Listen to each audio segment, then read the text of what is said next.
Tupou Vaa'i at 6, Brenner, is a real revelation. I mean, we've seen him there before, but I felt last night again, maybe it's the system, it's the best we've seen him used at 6. If we do look forward to, obviously, the South Africans and the way how strong they are, the set piece and scrum and in line out, he's going to play a big part when it comes to the set piece wise. But the way they use him, like on the edge, a lot of times he was being able to get on the edge, ball in hand, being able to use footwork, use his offload game, being able to get over the advantage line. But then at the same time, he can then mould in to be able to get into the middle of the field and hit rucks.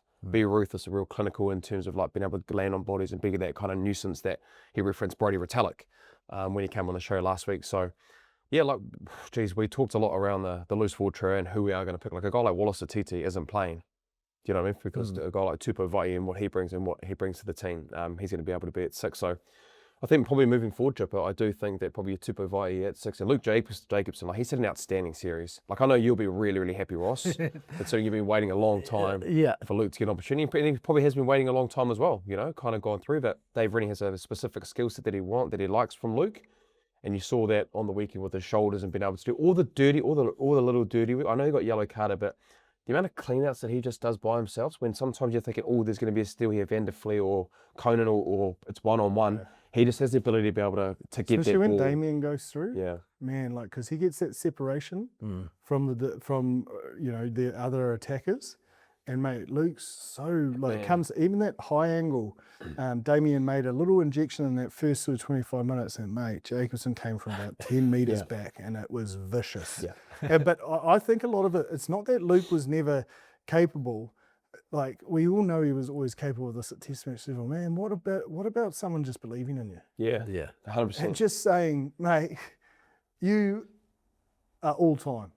You are an international 7 and just play your game. They can take us to our Athletech question of the week for this week. Please send us in your emails and you can go into the Athletech question of the week draw. And at the end of every month, we will send some really nice goodies out to you, proteins, creatines, all of those fitness goodies that you want. So please. Peptides. Yeah, some peptides. It's shredded.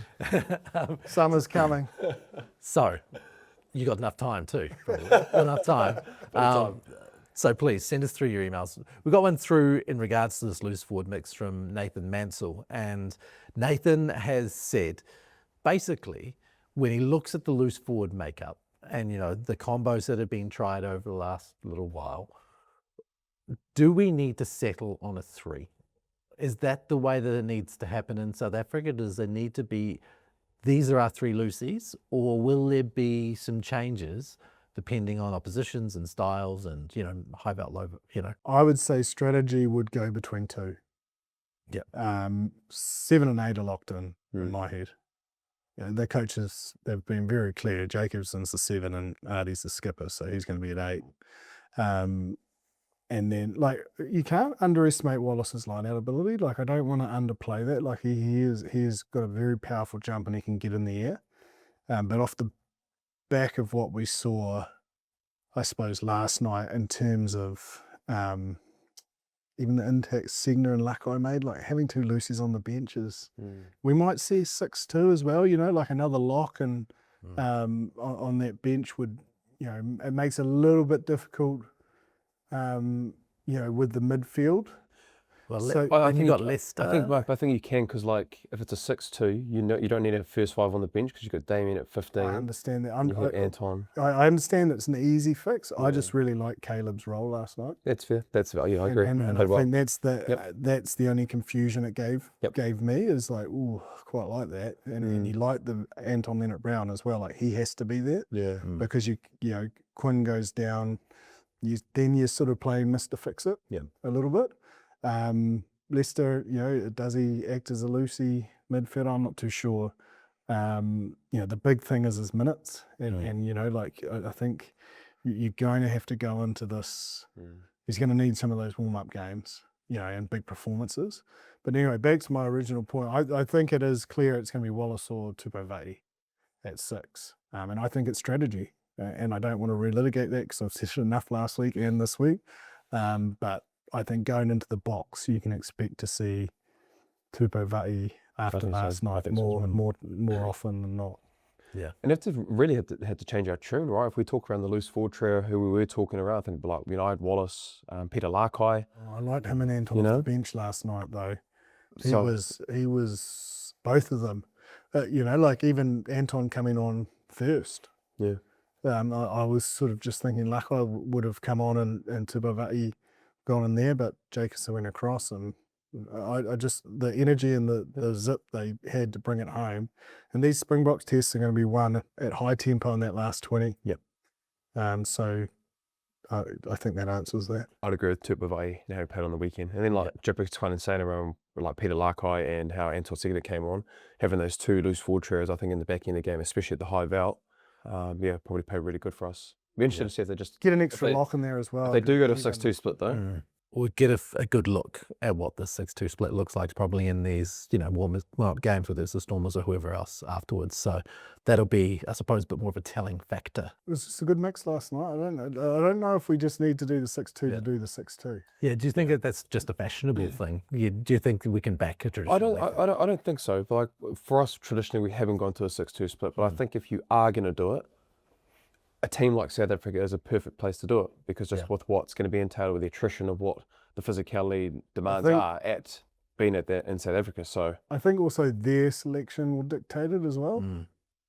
If they go 6-2, 7-1, you are going to have to match 5 with 5. Wouldn't it be great to see a 7-1 first test match from Rusty?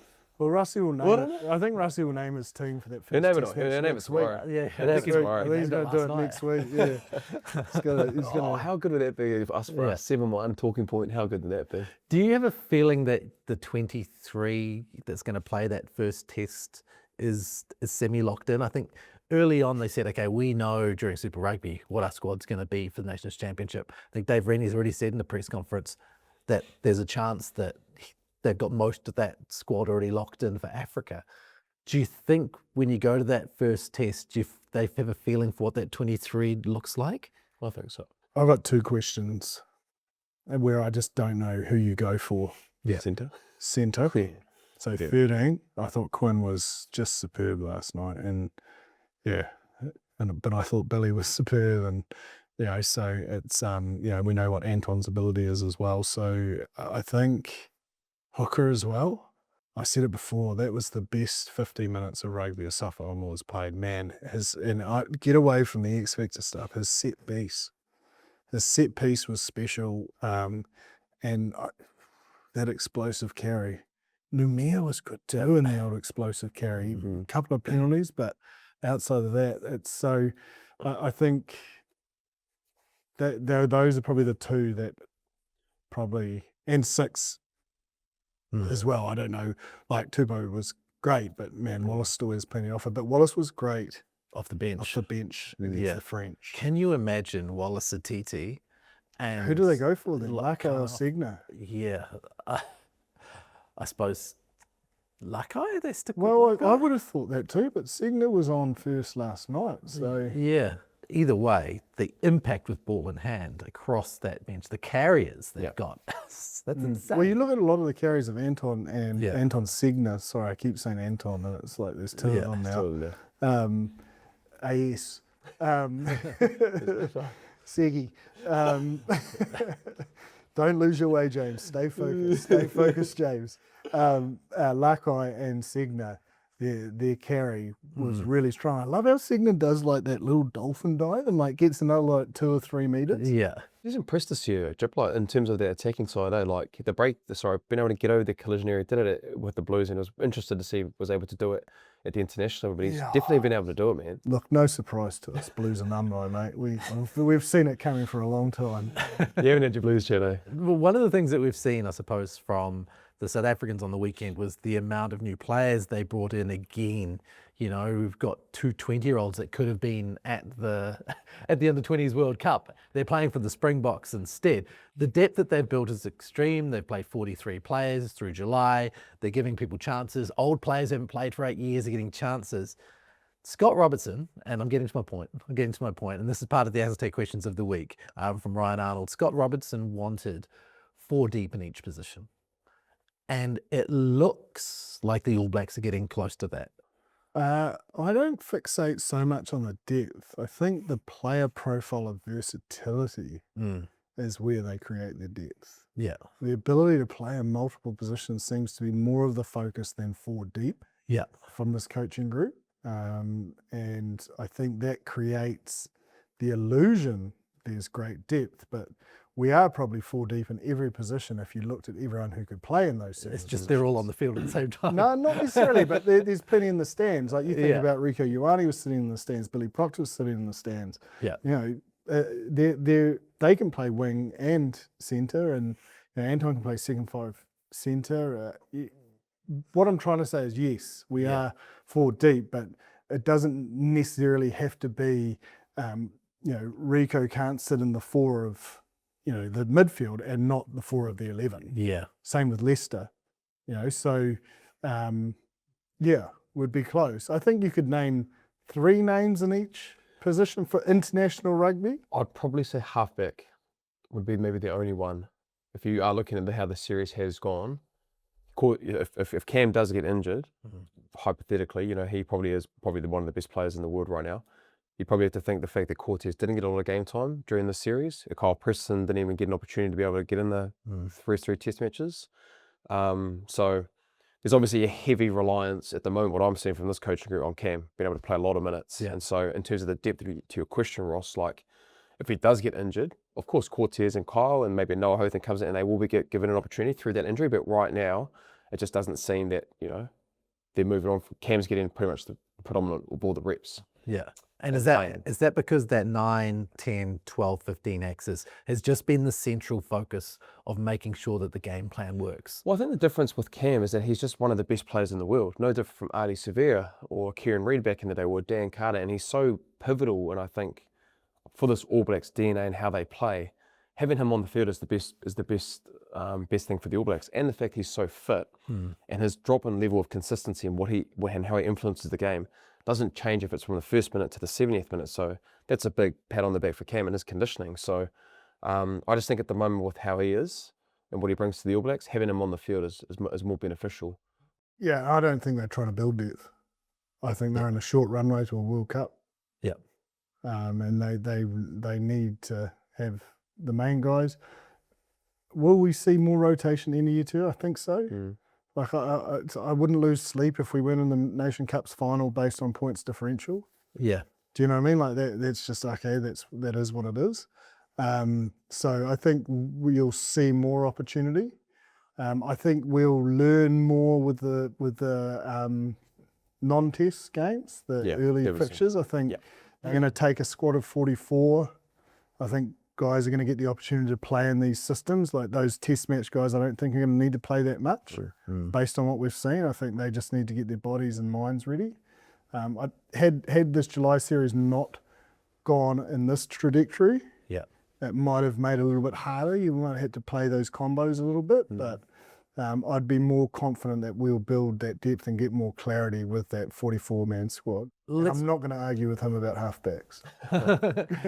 I mean, they are lucky in that there is, when you look at the Super Rugby sides, there's a lot of good halfbacks, Hotham and Christie, and you know, there are a lot of good halfbacks there, but they aren't necessarily getting game time. And would you be stressed if Finlay Christie came and started a test? Well, it wasn't last year when he came here. Yeah. Do you know what I mean? Like I wouldn't, it wouldn't stress me out, but again, like I'm not being facetious, like genuinely, he knows halfback damn sight better than myself. I think if it got desperate, would he? It just depends on what kind of style they want. Do you know what I mean? So if they want someone that's probably similar to a Cam Roigard, I would say Noah Hotham would be pretty similar in terms of the skill set that he brings and what Cam does. So, but then if you do want experience, you know, I'd like to think that actually Cortez has played a lot of rugby now, been there for a couple of years now, has played test matches, has started, has come off the bench. So he would, I think Cortez would start, and then I'd bring in Noah Hotham in with the skill set of what a Cam Roigard. No, I suppose what I was meaning is like, okay, 3 of them go down. Oh, you're going to Finlay Christie. That's what I mean. Would it stress you out? It wouldn't stress me out because I know that that Finlay's been there and done that. It's more so the style that we would leave and not having, more so Cam. That's how I find it a little bit different. He's so pivotal and just so. He's a little bit like DuPont for us. Very, very much, and that's what it's playing out to be right now. So, but I have no problem like Finlay coming in and being able to start a test match like he did last year against the South Africans. So it's more so the style that we do play off the back of Cam. How good is Ruben Love? There's no chat about 10s. He's had a hell of a July. He's had a hell of a year. Yeah. Interesting I really like how he's just understated even in the All Blacks. Like he was understated throughout the Hurricanes He's just orchestrating. He injects himself. He allows Damien to do Damien. Yep. I don't know, man, the maturity of that young man is just so impressive. Whereas, when you're a young guy, a lot of competition, you're talking around Damien and Bowden Barrett, 2 experienced 10s that, been there, done that. One's a former Player of the Year award winner, but he just does what he does, and he just seems like he's real confident. You wouldn't think it's his 3rd test match that he's just started, and pulls the strings nicely, injects himself when he needs to, 50-22, ball carrier, putting someone away, a defensive read or effort, or being able to get the ball in the air, just playing with a lot of confidence. It just seems that Hurricanes campaign, it's just continued his hot reign of form right now. When did I talk about Mills's interview with him? Was that the live stream? Might have been on the live stream. Yeah. I just think, man, if you get the chance to listen to that, he's full of wisdom, and he just seems so mature beyond his years, and it takes a while to get there as a player, but this is who I am. This is how I play, and this is how I prepare. And I know if I prepare that way, believe in my skill set, I can execute. But also, I don't need to try and be the guy. Yeah. And you can fall into that trap, easy, very, very easily. Easy, Especially if you've got his side age. But also his age and stage as well, and opportunity. But he's been sensational.